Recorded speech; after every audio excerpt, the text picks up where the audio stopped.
Buenos días, bienvenidos a nuestra clase de nuevos creyentes, hermano, hermana en Cristo. Nos da mucho gusto el saludarle de nuevo por este medio y estamos contentos porque el Señor hasta este momento nos ha ayudado y pues continuamos un domingo más estudiando la palabra de Dios. Queremos felicitarle por su constancia y por su perseverancia también, ¿verdad? Al pues mirar estas clases. Queremos seguir orando por usted y le pedimos al Señor que pues siga obrando en su vida y siga fortaleciéndole y pues prosperando eh, y derramando toda clase de bendición sobre ustedes. En esta en esta mañana continuamos con nuestra clase número 5 que va a tratar acerca de la guerra espiritual. Entonces vamos a orar, a pedirle a nuestro Dios que siga a nuestro lado en esta mañana, en estos minutos que vamos a estar meditando. Y pues que sea Él quien nos hable y su palabra, ¿verdad? Así que vamos a orar. Acompáñeme, hermano, por favor. Una vez más, en el nombre de Jesús, Padre, nos acercamos a ti agradecidos porque no nos has desamparado ni nos has abandonado. Y gracias porque a través de tu palabra encontramos tu voluntad expresa para nuestras vidas. Bendice a cada uno de mis hermanos, de mis hermanas que están viendo esta clase. Padre, que les guardes en el hueco de tu mano, Señor, a ellos, a sus familias. Padre, que sigas proveyendo todo lo necesario. Y Señor, que en esta hora tú nos guíes, que nos permitas estar atentos, Señor, y que podamos utilizar nuestra mente para reflexionar en tu palabra, Señor, y en tu voluntad para nuestra vida. Guárdanos, por favor, de pecar contra ti y guárdanos, Padre, de poder, pues desviarnos, Señor, de tu camino. Por favor, ayúdanos y pedimos de tu dirección. En el nombre precioso de Jesucristo. Amén. Bueno, hermanos, vamos a ver, estamos en la clase número 5 y vamos a ver sobre la guerra espiritual, como mencionamos hace unos momentos. Como introducción, queremos decir que la vida cristiana es dibujada, hermanos, es ilustrada en la Biblia como una guerra y no como un día de campo. ¿Por qué decimos eso? Porque cuando vamos a la Biblia encontramos pasajes que nos hablan de tomar una espada. Es una espada para atacar. Que tomemos un casco, que tomemos un escudo para defendernos. Encontramos estas imágenes en la Biblia y no encontramos en la Biblia a veces la imagen de tomen su canastilla y pues sus lonches, sus sándwiches, tomen su cobija y recuéstense ahí en el árbol y disfruten del paisaje. No está diciendo que los cristianos no podamos tener este tiempo de bonanza, porque es claro que estar en Cristo es en un sentido un tiempo de bonanza donde Él es nuestra paz y podemos tener paz gracias a Él. Pero la vida cristiana es ilustrada como un campo de guerra, hermanos, donde tenemos que estar buscando la voluntad del general, que es Dios, del jefe, que podamos, hermanos, buscar su voluntad y tomar las herramientas que Él nos ha dado, los instrumentos para defendernos. Entonces, hermanos, como introducción, queremos que pensemos eso y la pregunta es, ¿usted ha pensado que está en medio de una guerra? ¿Realmente usted ha pensado que se encuentra literalmente, hermano, hermana, en una guerra espiritual? Usted tiene enemigos que quieren atacar, bueno, que la van a atacar, que le están atacando, pero usted tiene enemigos que quieren destruirle, hermano. Tiene enemigos, tenemos enemigos que quieren destrozarnos, que quieren matarnos en un sentido, que quieren arruinar nuestra vida. Es claro que el enemigo con el que peleamos ya está vencido. Si usted lee el libro de Apocalipsis, puede darse cuenta que el enemigo está vencido. Dios nos ha dado esto como esperanza, porque podemos pensar, podemos imaginarnos, pues como que ahora el mal está ganando, como que ahora Satanás está reinando en este mundo y parece que Dios está perdiendo la guerra. No, de ninguna manera. Dios está en control y Dios tiene todo bajo su soberano control, pero de nueva cuenta Él está ha permitido que Satanás siga obrando en este mundo. Y hermanos, nos ha dado en Apocalipsis 21 esta esperanza de que Él va a ser derrotado, va a ser echado al lago de fuego, hermanos. la muerte también, van a ser echados al lago de fuego, hermanos, y van a tener su castigo ahí. Pero viene entonces pues lo más importante, ¿verdad? Que el día de hoy debemos reconocer que estamos en medio de una guerra, que tenemos adversarios, que tenemos oposición, que tenemos enemigos. Eso se va a acabar cuando lleguemos al cielo, pero el día de hoy tenemos esto, hermanos, es una guerra espiritual. Entonces vamos a ver algunos puntos, hermanos, pues qué dice la Biblia al respecto de esta guerra espiritual. El primer aspecto que nos habla es que es una guerra invisible. Vea lo que dice Efesios 6:12. Porque no tenemos lucha contra sangre y carne, sino contra principados, contra potestades, contra los gobernadores de las tinieblas de este siglo, contra huestes espirituales de maldad en las regiones celestes. Entonces tenemos aquí una guerra espiritual y dice no tenemos lucha contra sangre y carne. O sea, está diciendo no es nuestro interés. No estamos peleando aquí contra enemigos de carne y hueso. Dice, sino contra seres espirituales, y da aquí alguna serie de ah, de jerarquías, ¿no? Principados, potestades, gobernadores de las tinieblas, huestes espirituales de maldad en las regiones celestes. Entonces está diciendo que todos estos se dedican a pelear y a hacer daño a los cristianos. Entonces, si usted es cristiano, es cristiana, tiene estos enemigos, hermano. Y dice, no tenemos lucha. Usted está incluido ahí. De nuevo, no estamos en un picnic, no estamos tomando el sol, no estamos en la playa tomando el sol, hermanos, y en unas vacaciones diciendo, qué bonito es ser cristiano, hermanos. Lo más maravilloso es ser cristiano. Pero el Señor nos está advirtiendo que estamos en medio de una guerra espiritual, así que tenemos que tomar en serio su palabra. Por eso dice el apóstol Pablo, no tenemos lucha contra sangre y carne. No, nuestro deber no es pelear contra seres humanos, es contra las huestes espirituales de maldad. Entonces, a su entender, ¿quiénes son estas autoridades que gobiernan las tinieblas? Usted lee ese versículo y a su entender, ¿quiénes son estas autoridades que gobiernan las tinieblas, hermanos? ¿Quiénes son? Bueno, ya dijimos, son seres angelicales, hermanos, que han caído, hermanos. Dios creó seres angelicales buenos, todo lo que Dios hace es bueno, pero ellos decidieron pecar, rebelarse contra Dios, y ahora ellos son ángeles caídos, son demonios, hermanos, que se dedican a hacer lo malo y siguen a su líder, que es Satanás. Satanás o el diablo es el opositor número uno de Dios. Lo que más anhela es que la imagen de Dios se distorsione, se quiebre. ¿Y cómo lo hace? Lo hace, hermanos, llevando a los seres humanos, incitándonos a pecar, llevando el mundo de Dios a un mundo de desastre, caótico, y pareciera en primera instancia que lo está logrando. Bueno, hermanos, estas autoridades que gobiernan las tinieblas son los demonios de Satanás y quieren destrozarnos, hermanos. Quieren destrozarnos. Vea lo que dice primera carta de Pedro 5:8, sed sobrios y velad, porque vuestro adversario el diablo, como león rugiente, anda alrededor buscando a quien devorar. Sed sobrios y velad, porque su adversario, hermanos, está diciendo, ustedes tienen un enemigo, sean sobrios, velen, hermanos. ¿Por qué? Porque tenemos un enemigo, y él está como león rugiente y anda buscando a quien devorar, hermanos. No, para nada él es amable, no es amigable. De ninguna manera nuestro adversario nos va a decir, oye, pues quisiera invitarte a comer algo porque me caíste bien. No, es nuestro adversario, hermanos, declarado. Y va a hacer todo lo posible para que usted y yo, pues estemos en el piso, destrozados, llorando, hermanos, lejos de Dios, con una vida en rebeldía con Dios, y de esta manera nos va a devorar. Un león, hermanos, no dice, me voy a comer una uñita de la tuya, es que tengo mucha hambre, yo sé que te va a doler, pero bueno, dame una uña. No, ¿qué dice el león? Agarra a la presa, hermanos, la agarra del cuello, la mata, la desangra y se la come. Entonces el enemigo está buscando a quien devorar y dice, voy a buscarlo, a este cristiano, a esta cristiana, me lo voy a devorar. Está buscándonos, hermanos. ¿Qué actitud nosotros tenemos que tener, hermanos? Vamos a leer primera carta de Pedro 5:9. Al cual resistid firmes en la fe, sabiendo que los mismos padecimientos se van cumpliendo en vuestros hermanos en todo el mundo.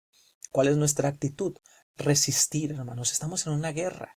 Hay que resistir firmes en la fe, hermanos, firmes en el Señor, a este enemigo. ¿Qué actitud debe asumir el creyente, hermanos? Resistamos firmes. Estamos en una guerra. En una guerra tenemos que resistir los embates y tenemos que atacar. Resistir los embates del enemigo, ser cuidadosos y atacar. Tenemos un enemigo. Tenemos enemigos espirituales que quieren destrozarnos. ¿Y nosotros qué tenemos que hacer? Estar en guardia, firmes, velando y diciendo: yo no voy a permitir, voy a usar los medios que Dios me dio para resistir esta guerra. Otra vez, hermanos, nos encontramos en medio de una guerra invisible. Usted está en medio de una guerra invisible. No podemos ver a los principados de las tinieblas, hermanos. No podemos ver al demonio si se apareciera aquí, a Satanás. Pero ellos están buscando cómo destruir nuestras vidas. Y bueno, viene a una pregunta interesante. Como esta es una guerra invisible, pues ¿quién es nuestro enemigo? ¿Quién es nuestro enemigo? Si lo conocemos un poquito más, hay que ver lo siguiente, hermanos. Algunos han pintado a Satanás como un personaje de las tiras cómicas, vestido de negro o rojo, con cuernos y cola. Probablemente él mismo es el autor de esta imagen cómica, porque la Biblia lo pinta de otra manera, hermanos. Tanto Satanás como sus seguidores, los demonios, las principales, las potestades, son ángeles caídos. Satanás era un ángel, un querubín perfecto, hermoso, hasta que se rebeló contra Dios. Eso lo podemos leer en Ezequiel 28, 14 y 15, o en Isaías también 28. Desde entonces, hermanos, él es un enemigo declarado de Dios y de su pueblo. Usted pertenece al pueblo de Dios, entonces usted es enemigo de Satanás. Él es su enemigo. Hermanos, hay algo interesante. Estas imágenes que tenemos del diablo con rojo, cuernos y cola, hermanos, fue una imagen que apareció en la época medieval. ¿Por qué? Porque la gente, hermanos, los cristianos decían: bueno, y ¿cuál es el pecado? ¿Cuál es el pecado que llevó a Satanás a rebelarse contra Dios? Bueno, fue el orgullo, el querer ser como Dios. Y entonces ellos dijeron: pues vamos a pintar un cuadro cómico para pegarle donde más le duele a Satanás, en el orgullo. Vamos a pintarlo con cola, vamos a pintarlo rojo, vamos a pintarlo con cuernillos, con un así. Y hermanos, se hizo esa imagen, como conocemos, hablamos del diablo, y hermanos, lo pintamos con cuernos y con cola. Pero esto era una imagen cómica, hermanos, como la que vemos aquí en la pantalla, que se creó en la época medieval, para intentar, hermanos, de alguna manera, eso se pensó, pegarle al diablo en su orgullo. Siendo el diablo un querubín, hermanos, pues era hermoso, era hermanos, una creación de Dios especial. Se rebeló contra Dios. Y teniendo tanto poder, hermanos, él se rebeló contra Dios mismo. Y bueno, ¿qué tenemos aquí? Tenemos básicamente que Satanás no es así, hermanos. No, no tiene cuernos. No, hermanos, no es que tenga una cola. No es que sea rojo. Eso la Biblia no dice, hermanos. Así que el diablo no es así. ¿Cómo es, hermanos? Vamos a ver sus tácticas primeramente. ¿Qué estrategias utiliza el enemigo? Los directores técnicos, por ejemplo, aquí hay un mapa de fútbol. Ellos se dedican, hermanos, a usar estrategias tácticas para vencer a sus adversarios, a sus oponentes. Entonces ellos dicen: este equipo al que me voy a enfrentar tienen jugadores muy rápidos por acá, o tienen muy buenos defensores, no se les puede meter gol muy fácil.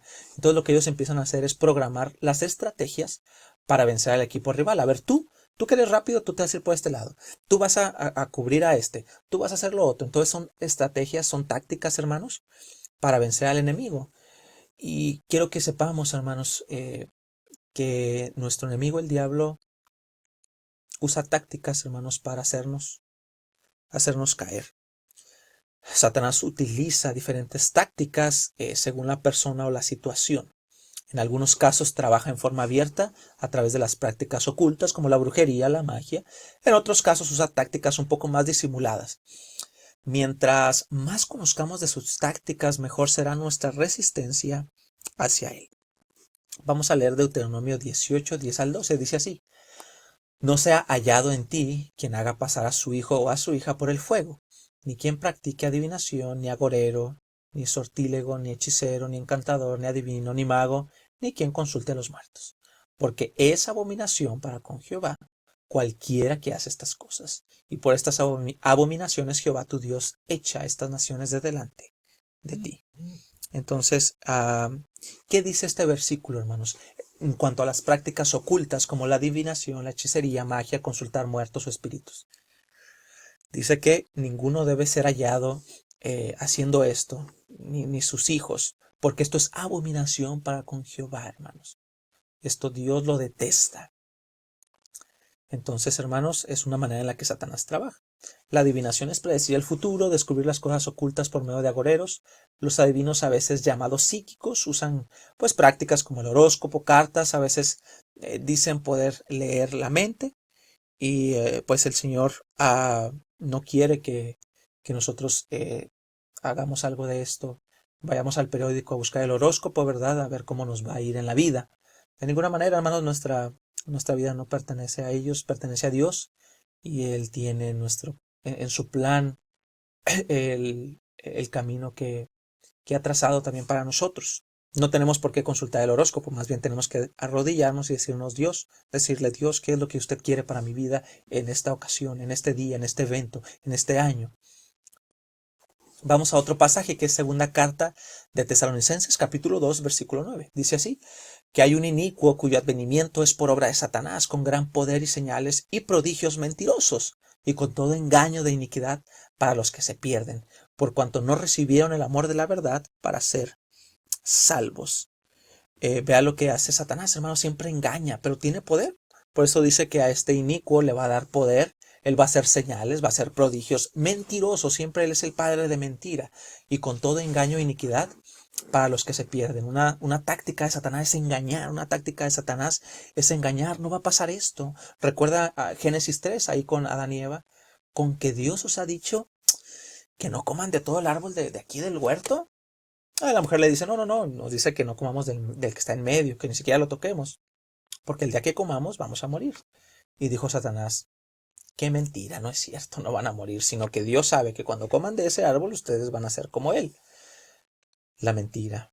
Aquí vemos la oposición, hermanos. Por alguna razón Dios permitió la oposición en Adán y Eva, con esta serpiente, que es el diablo, de acuerdo a Apocalipsis, que vamos a la serpiente antigua, hermanos, que engaña.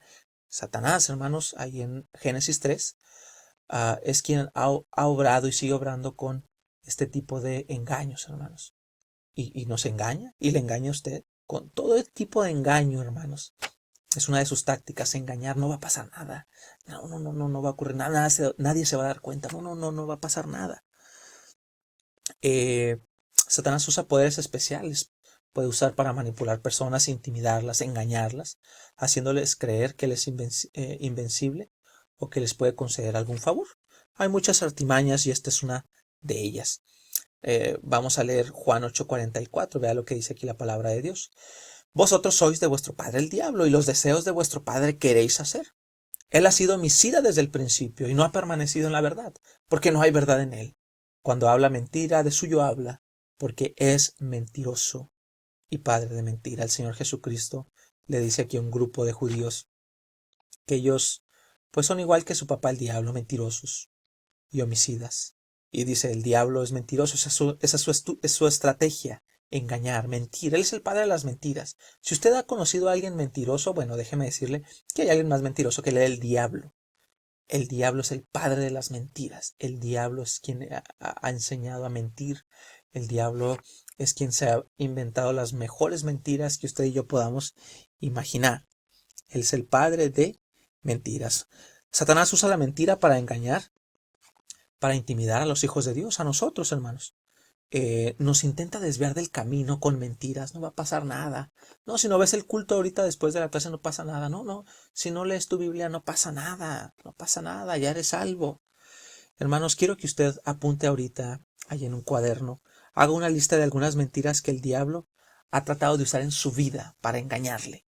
Ya sea que haya él logrado su objetivo y le haya engañado y le haya desviado, o que usted se percató y dijo, el Satanás quiso que yo creyera estas mentiras, pero gracias a Dios no caí en ellas. Haga una lista, hermanos. Puede pausar el video y hacer una lista de esas mentiras que le ha contado y que usted o ha creído o usted ha soportado y no ha pues no las ha, por la gracia de Dios, no se ha desviado a esa mentira. Santiago 4:7 va a ser el versículo que vamos a memorizar hoy. Y dice así que someteos pues a Dios, huid del diablo y huirá de vosotros. Someteos pues a Dios, resistid al diablo y huirá de vosotros. Santiago 4:7. Vamos a continuar, hermanos. La batalla pues es espiritual, hermanos. Tenemos una lucha espiritual. Estamos en una lucha, hermanos, entre la verdad y la mentira, donde la batalla se gana en la mente. Es por eso que Cristo, el Señor, dijo lo siguiente en Juan 8:32, y conoceréis la verdad, y la verdad os hará libres. Juan 8:32. Dijo el Señor, y ustedes van a conocer la verdad, y la verdad los va a libertar. ¿Cómo podemos conocer la verdad? Bueno, conocer la verdad, Jesús es la verdad. Él lo dijo en Juan 14:6. Yo soy el camino y la verdad y la vida. Nadie viene al Padre sino por mí. Entonces la palabra conocer en la Biblia implica una relación. Entonces conoceremos a la verdad, que es Jesús, y Él nos va a libertar. Hermanos, conocer a Jesús es conocer la verdad y nos va a libertar. ¿Y qué hace Jesús? Jesús nos sigue enseñando, hermanos, la verdad, para poder distinguir entre lo verdadero y lo que es falso. ¿Y cómo podemos conocer a Jesús? ¿Cómo podemos tener esta relación con Jesús y que Él nos siga enseñando? A través de su palabra. A través de su palabra. Este pasaje es interesante. Segunda carta a los Corintios, capítulo 11, versículos 14 y 15, dice así. Y no es maravilla, porque el mismo Satanás se disfraza como ángel de luz. Así que no es extraño si también sus ministros se disfrazan como ministros de justicia, cuyo fin será conforme a sus obras. Vea, hermanos, de nuevo Pablo nos está diciendo, no, el diablo no es ese rojo, ese mono rojo ridículo con cuernos que ustedes ven ahí. Él se disfraza como un ángel de luz. Se disfraza, haciéndoles creer a los demás con sus mentiras que Él es verdad, que Él es luz. Él siempre quiere comparar a Dios. Ha intentado ser como Dios. Y Dios es luz y no hay mentira en Él. ¿Y qué hace Satanás? Se disfraza como un ángel de luz. Y sus ministros, hermanos, Satanás también utiliza personas de otras sectas que enseñan mentiras, que enseñan otras cosas, desviándolos de la verdad. Él lo que quiere hacer, desviar a los hombres, desviar a los cristianos de la verdad para que ellos se pierdan, para que ellos nunca lleguen a conocer a Jesucristo como su Señor y Salvador personal. Y si ya lo llegaron a conocer, bueno, ni modo, ¿qué le queda hacer? Pues intentar desviarlos, que tengamos unas vidas miserables, lejos del conocimiento de Dios. Es lo que está diciendo aquí el estudio que estamos viendo. Vea, las religiones falsas es otra táctica que él utiliza. Aquí tenemos en la imagen los de la luz del mundo, los que siguen a este profeta Samuel Joaquín. Son religiones falsas que Satanás utiliza para desviarnos. Las religiones y las filosofías falsas son ejemplos de esta táctica. Los siervos más efectivos del diablo son gente buena con atractivas personalidades. Presentan un plan alternativo que parece ser el verdadero. Engañan mezclando la verdad con el error. Ahora traen todos Biblia, hermanos. Ahora todos traen Biblia. Pero, hermanos, no enseñan lo que la Biblia dice. No enseñan la palabra de Dios. Mezclan la verdad con la mentira. Sí, es cierto. Mira cómo dice esto, pero acuérdate que ahí va. Los testigos de Jehová es una de las sectas que mezclan, hermanos, la verdad con la mentira. ¿Por qué? Porque tienen Biblia y usan ciertos pasajes que son verdad, pero, hermanos, lo mezclan con mentira, con interpretaciones que son equivocadas. Y bueno, hermanos, terminan por ser llevados por una corriente, hermanos, y nunca conocen a Cristo, nunca conocen a la verdad, y por eso es que nunca pueden ser libertados. Necesitan a Cristo. Vea cómo Satanás es bien astuto.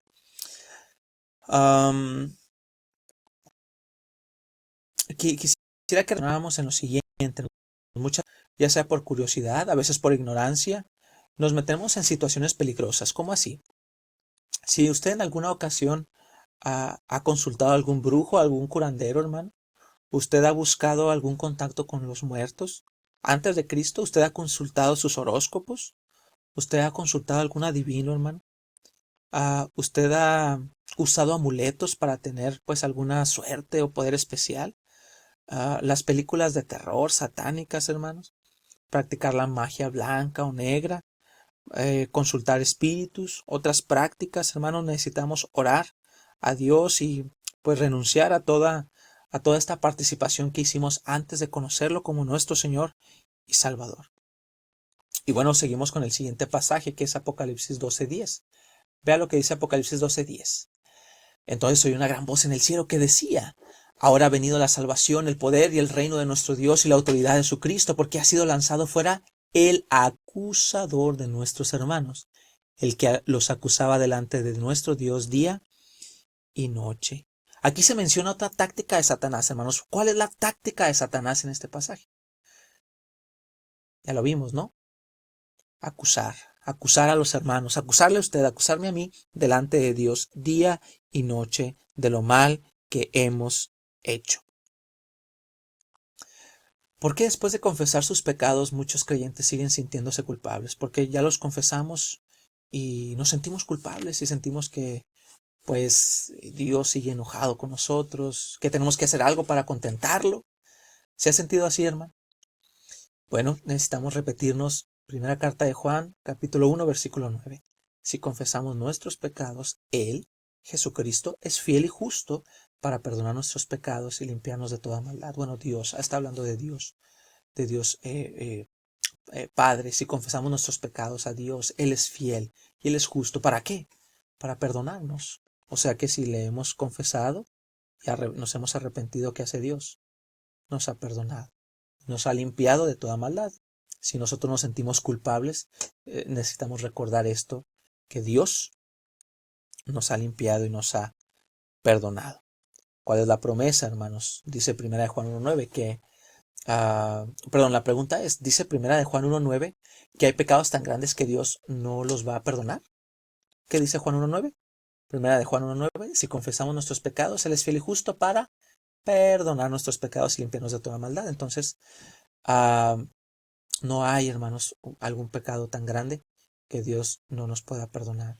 ¿Es necesario hacer penitencia para recibir perdón?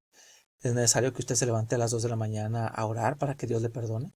¿Es necesario que usted dé el próximo domingo una ofrenda especial para que Dios le perdone? No, ninguna de estas opciones. ¿Qué es necesario? Confesar, apartarnos y pedirle a Dios el perdón. ¿Usted se ha sentido así? ¿Se siente así ahora, hermano? ¿Por qué no toma un tiempo y le pide perdón a Dios y confía en ese pasaje? Si usted confiesa sus pecados, Dios es fiel y justo. ¿Para qué? Para perdonar. Entonces, si Él ha perdonado, ustedes y yo no tenemos por qué tener remordimiento, decir, creo que Dios este sí no me lo va a perdonar porque me pasé de la raya. No, de ninguna manera. Y bueno, ¿cuál es el problema, hermanos? El problema de muchos de nosotros, de muchos creyentes, es que rehusamos recibir el perdón que Dios se ofrece de manera gratuita y verdadera, real. Seguimos recriminándonos como una forma de penitencia, ¿no? Oh, tú lo hiciste y tú lo hiciste, porque no nos sentimos dignos.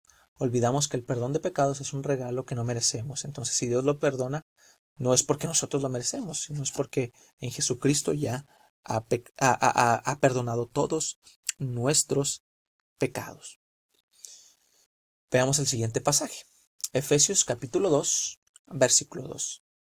En los cuales anduvisteis en otro tiempo, siguiendo la corriente de este mundo, conforme al príncipe de la potestad del aire, el espíritu que ahora opera en los hijos de desobediencia. Hermanos, aquí habla de gente que vivía. Nosotros vivíamos antes de Cristo, ¿cómo? Seguíamos, ¿qué? La corriente de este mundo, hermanos. Íbamos a donde ellos iban, hacíamos lo que ellos hacían, hermanos. ¿Imitando qué? Imitando al diablo, hermanos, que gobierna, pues, en las tinieblas, en este mundo de tinieblas. Cuando dice ahí el príncipe de la potestad del aire, bueno, está hablando de nuestro enemigo. La Nueva Versión Internacional traduce el que gobierna las tinieblas. Se refiere al diablo, hermanos, nuestro enemigo, quien nos tienta, usando todo lo que el mundo ofrece. Hay que recordar que el pecado casi siempre parece muy atractivo y produce placer al principio. De nuevo, cuando Satanás, la serpiente, va y les ofrece esta tentación a Adán y a Eva. Bueno, Eva, ¿qué hace? ¡Wow! Ese árbol poco Dios les dijo que no podían comer de ningún árbol? Y ya cuando la mujer regresa, dice, no, nada más nos dijo del de en medio. No, no, no les hagan caso, Dios no va a morir, Dios no quiere que ustedes sean como Él. Entonces la mujer, ¿qué hace? Ve el árbol y dice, wow, no le había prestado atención, no sabía que Dios nos había negado ese árbol que es tan lindo. Pues parece que es lo mejor. Y parece que tienes razón, serpiente. Dios no quiere que seamos como Él, sabios, conociendo el bien, el mal. ¿Qué clase de Dios es este que tiene envidia? No quiere que seamos como Él. Y la manzana, bueno, discúlpeme esta herejía, iba a decir la manzana, el fruto que siempre decimos, ¿no? Ese fruto, hermano, se vio bien apetecible al grado de que, ¿qué hicieron Adán y Eva? Pues lo probaron. Entonces, el príncipe de la potestad del aire nos está diciendo la Biblia que es quien gobierna en las tinieblas y es quien nos está ofreciendo esto para que nosotros podamos caer en pecado y desviarnos con mentiras, acusándonos, hermanos. Y bueno, es lo que tenemos en este pasaje. Ahora, hermanos, tenemos aquí la confianza de nosotros como cristianos. Estamos en una guerra espiritual. Esto lo tenemos que tener bien en mente. Estamos en una guerra espiritual y es claro que aquí el enemigo nos va a atacar. Y hermanos, tenemos que esperar el ataque del enemigo porque va a llegar, está llegando y ha llegado. En el pasado, en el presente y en el futuro va a ser constante. ¿Por qué? Porque es nuestro enemigo, de nuevo. Tenemos una guerra espiritual. Pero ¿qué confianza tenemos? Bueno, aunque Satanás, hermanos, trate de adueñarse de nosotros en un sentido, trate de hostigarnos, tenemos que recordar Colosenses 2:15. Dice que Jesús, despojando a los principados y a las potestades, nuestros enemigos, dice que los exhibió públicamente, triunfando sobre ellos en la cruz. Nuestro Salvador, hermanos, triunfó sobre ellos en la cruz. Hermanos, no le pertenecemos a Satanás, le pertenecemos a Cristo. ¿Y qué hizo Jesús? Triunfó sobre todos ellos. En la cruz, hermanos, Satanás pensó probablemente que había triunfado y Jesús les está diciendo en esa cruz, déjenme decirles que ustedes ya están derrotados aquí. Voy a salvar a mi pueblo. ¿Qué ha hecho Jesús, hermanos, con las fuerzas demoníacas? De acuerdo a este versículo. ¿Qué ha hecho el Señor Jesucristo? Vea, los exhibió públicamente. Ustedes pensaron que me iban a vencer. Ustedes pensaron que en mi mundo ustedes iban a triunfar. Pues déjenme decirles que no. Tenemos otro pasaje, primera carta de Juan, capítulo 4, versículo 4. Dice, hijitos, vosotros sois de Dios y los habéis vencido, porque mayor es el que está en vosotros que el que está en el mundo, hermanos. ¿Qué confianza espiritual nos da este versículo? Bueno, que aunque el diablo es nuestro enemigo, mayor es el que está en nosotros, que es el mismo Dios. Entonces, aunque él es nuestro enemigo y nos puede atacar, mayor es nuestro Dios que vive en los cristianos que el mismo diablo, nuestro enemigo. Vamos a nuestro versículo que vamos a aprendernos, hermanos, esta semana. Someteos pues a Dios, resistir al diablo, y dice que huirá ¿de quién? De nosotros, hermanos. De nuevo, hermano, tome alguna hoja, algún cartón, algún pedacito, hermanos, donde pueda colocarlo y donde usted pueda llevarlo toda la semana y donde lo pueda, hermano, memorizar. Someteos pues a Dios, resistid al diablo y huirá de vosotros. Hay que someternos a Dios, hermanos. Esa es nuestra confianza. Nuestro enemigo, ¿qué va a hacer? Atacarnos. Si resistimos, ¿qué va a hacer él? Va a huir. Es verdad, va a huir por un tiempo y va a volver a regresar con otro método, con otra estrategia. Pero si resistimos, va a huir. Si resistimos, se va a ir. Si resistimos, se va a ir. Hay que someternos a Dios y resistir al diablo, hermanos. Y vamos al último pasaje, que es segunda carta a los Corintios, capítulo 10, versículos 3, 4 y 5. Dice, pues aunque andamos en la carne, no militamos según la carne, porque las armas de nuestra milicia no son carnales, sino poderosas en Dios para la destrucción de fortalezas, derribando argumentos y toda altivez que se levanta contra el conocimiento de Dios, llevando cautivo todo pensamiento a la obediencia a Cristo. Entonces la pregunta es, ¿hay victoria para los cristianos? Estamos en una guerra. ¿Hay victoria para los cristianos? Bueno, claro que sí, dice, aunque andamos en la carne, no militamos según la carne. Dice ahí que nuestras armas no son carnales, hermanos, no usamos una espada, ni un escudo, ni un casco físico, sino, hermanos, usamos las armas que Dios nos ha dado en su palabra, la oración, hermanos, la dependencia de Dios, y estas son poderosas para destruir fortalezas, destruir ciudades, destruir, hermanos, reinos espirituales. Dice ahí que hay que derribar, ¿qué? Argumentos y toda altivez que se levanta contra el conocimiento de Dios. ¿Cuál es nuestra arma? Llevar cautivo, hermanos, todo pensamiento a la obediencia de Cristo. ¿Por qué? Satanás nos quiere engañar, ya lo hemos visto, pero nosotros, ¿qué hacemos? Tenemos que agarrar esos pensamientos y dice llevarlos cautivos. No es preguntarnos, ¿te gustaría seguir este camino que nos ofrece Satanás? ¿O no? No, es tomar ese pensamiento cautivo. Dice que el fruto pues se ve bien para comer, pero ¿yo qué hago con ese pensamiento que me está llevando a a desconfiar de Dios? Lo llevo cautivo a la obediencia de Cristo. Lo hago prisionero a ese pensamiento y digo, no, usted va a ser cautivo y va a obedecer a Jesús. ¿Y qué dijo Jesús? Que no comamos de ese árbol de en medio. Pero es que si se ve bonito, no, agarramos ese pensamiento y no, aunque se vea bonito y aunque se vea esto, usted tiene que aprender la obediencia a Cristo. Y esa es nuestra estrategia como cristianos. Después usted puede leer Efesios 6, el capítulo entero, y usted va a encontrar de nuevo las herramientas, hermanos, la armadura que Dios nos ha dado, una armadura espiritual para resistir al diablo, para resistir al maligno. La palabra de Dios, la oración, hermanos, a recordar lo que Él nos ha dado en la salvación, a la confianza en Él, hermanos. Tenemos la armadura ahí en Efesios 6 que debemos colocárnosla para hacer frente al enemigo. Entonces, hermanos, resumimos y terminamos con eso. La vida cristiana, la Biblia, vea, este es otro pasaje, 2 Corintios 3 al 5, está dibujando la vida cristiana y la ilustra como una guerra, no como un día de campo. Entonces el día de hoy nos encontramos en medio de una batalla espiritual, en una guerra invisible, con enemigos que no podemos ver con ojos físicos, pero que sin lugar a dudas sabemos que están obrando y actuando para dañarnos. Nosotros hay que tomar la armadura de Dios, colocárnosla, hermanos, y luchar. Dice Efesios 6, ya habiendo acabado todo, estar firmes. El propósito de tomar la armadura y de seguir en esta batalla es que al final de todo estemos firmes. Que se disipe el polvo de la guerra, hermanos, y Dios diga, buen siervo y fiel, sobre poco has sido fiel, sobre mucho te pondré. Resististe firme. Recordamos Apocalipsis, el que persevera hasta el fin, este será salvo. ¿Cuál es nuestra meta? Perseverar hasta el fin. ¿De qué? De las artimañas y estrategias que el diablo ha hecho para desviarnos de Jesucristo, de su salvación y de su voluntad. Entonces, hermanos, ¿qué tenemos que hacer a la luz de este versículo? Tenemos que llevar todo pensamiento cautivo, toda mentira que el diablo y sus ángeles, sus huestes espirituales de maldad pongan, implanten en nuestra mente y nos susurren. Hay que llevar cautivo todos esos pensamientos a obedecer a Cristo. Todas esas mentiras a obedecer a Cristo.